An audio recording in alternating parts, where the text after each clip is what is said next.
Roll them up and put them in the pan. Some like a hot and some like a cold. Nikki likes it in the pot. 9 days old. This is Walter Beltrop. Sometimes on a Saturday night, if they can get a babysitter, Walter and I take our wives bowling. As you can imagine, Walter's a powerful bowler. He practically throws the ball down to the pin. Walter's wife, Wanzer, used to be a secretary.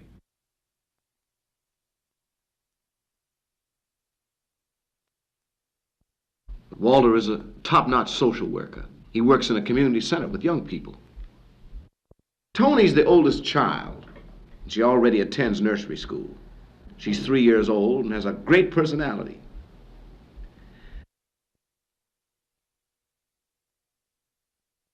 This is Saturday morning. It's the morning that Walter always tries to help out around the house. Many American men like to do a little work around the house. Even I like to wash the dishes now and then. On this morning, Walter's going to help with the breakfast. His specialty is pancakes. Wanzer thinks that Walter's pancakes are a little too crisp, but she tries to humor him. But Tony finds them very tasty. I'd like you to meet another family here in Brooklyn, the Smiths. Marvin Sr. is a parole officer. This is a very festive day, a very special day. Their two sons, aged 9 and 7, are excited as they await the arrival of the grandparents. Today is Thanksgiving. Thanksgiving dinner is one of the great American customs. It is a day when families get together. On this day, it just wouldn't be right without a turkey. It's been a long day for Mrs. Smith, who was expecting a third child.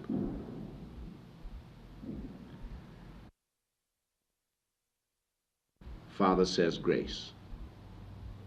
This is the important thing about Thanksgiving: to give thanks for the blessings of the year. To me, Thanksgiving is a day that you home. It's a home day. So you have a lovely home and then take somebody out to dinner on Thanksgiving Day. No, something missing.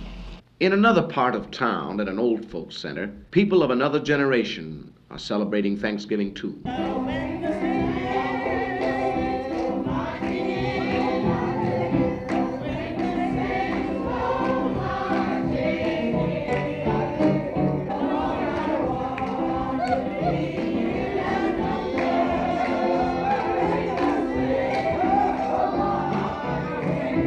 This is Harlem. Harlem has always had the reputation of being a place of music, gaiety, and excitement. But to us, it has another meaning. Here, only Negroes live. How did this come about? The Negro was brought from Africa to be sold into slavery. A century ago, slavery was abolished, but a pattern of segregation took its place. Although there have been significant changes, we are still deprived in many instances of full rights and opportunities. For example, there are hospitals in which the surgeons we saw earlier are not allowed to practice. And in some states, we are still restricted by signs like these. Later in this film, we shall see some of the ways in which the situation is changing. But first, let us ask a cross-section of Negroes how segregation affects their lives. Segregation to the average Negro means being held back. He's looking for progress. He wants to move forward in the American mainstream.